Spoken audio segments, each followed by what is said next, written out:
नमस्कार. वसई विरार महानगरपालिका क्षेत्रामधील राहणाऱ्या सर्व नागरिकांसाठी अत्यंत सुखद अशी बातमी म्हणजे MMRDA तर्फे 4 रेल्वे उड्डाणपुलांना प्रशासकीय मंजुरी मिळालेली आहे. साधारणतः वसईमध्ये 1, नालासोपारामध्ये 2 आणि विरारमध्ये 1 असे 4 उड्डाणपूल हे बांधण्यात येणार आहेत आणि त्यामुळे पूर्वेकडून पश्चिमेकडे जाणारी जी वाहतूक कोंडी आहे ती सुटण्यास मदत होईल आणि त्याबरोबरच प्रचंड जी वाहतूक कोंडी होत होती, ट्रॅफिक जाम लागत होता, त्यामुळे सुद्धा दिलासा मिळणार आहे.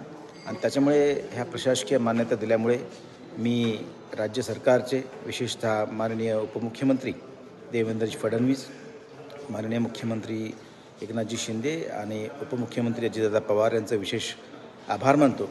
या निर्णयामुळे वसई विरार नगरपालिका क्षेत्रामधील राहणाऱ्या सर्व प्रवाशांना, नागरिकांना खूप चांगला त्याचा फायदा होईल आणि निश्चितच लवकरात लवकर काम सुरू होऊन रेल्वे उड्डाणपूल सुरू होतील आणि वाहतूक कोंडी सुटण्यास मदत होणार आहे. पुन्हा एकदा राज्य सरकारचे खूप खूप आभार. धन्यवाद.